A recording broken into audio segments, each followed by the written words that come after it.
What's up, guys? Ryan from the Drop Podcast here. I'm here with Dr. Mike. This is episode 2 of TPI Tuesday. Last week, if you remember, we recorded all of my movements and got my number, right? My TPI handicap number. Dr. Mike's come up with a plan for me for the next however many months in a couple different phases. And we're starting today. We're going to see how that goes, all right? He's my Michelangelo. This is his marble. Let's get it going. All right. We had to take a slight detour because unfortunately Ryan fell ill earlier last week. So I had to modify our treatment a little bit based on how his body is doing and handling overcoming his sickness. He was down with the sickness for a second. Oh. Get down with the sickness. So when we look at range of motion limitations, primarily there's three main things that we look at, right? So one is usually the musculoskeletal system and fascia in general and how it kind of interweaves itself through our body, through all of the tissues that we have, and it supports our body. We're not dealing with that one today.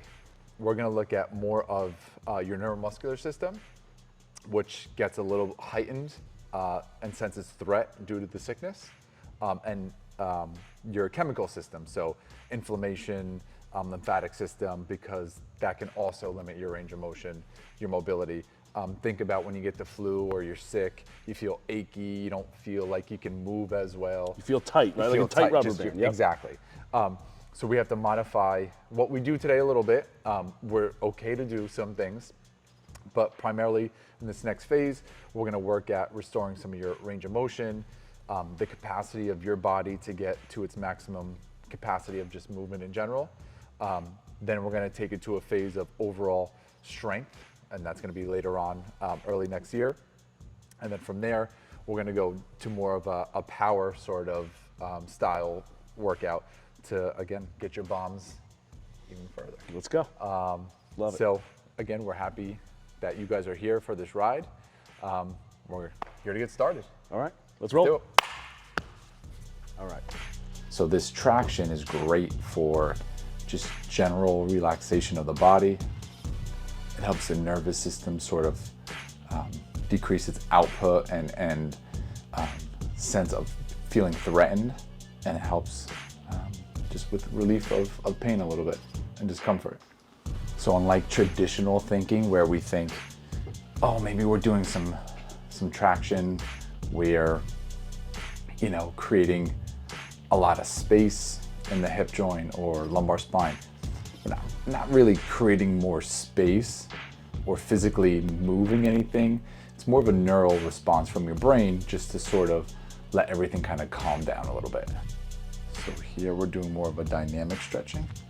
Push down. By you resisting me, we're eccentrically loading your posterior chain. Let me win.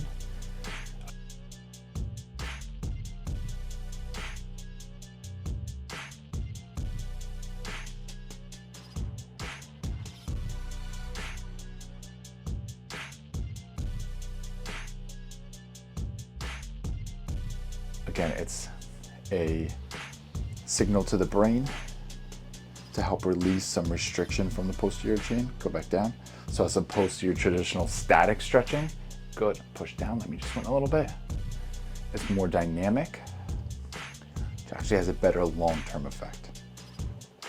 Good, and relax.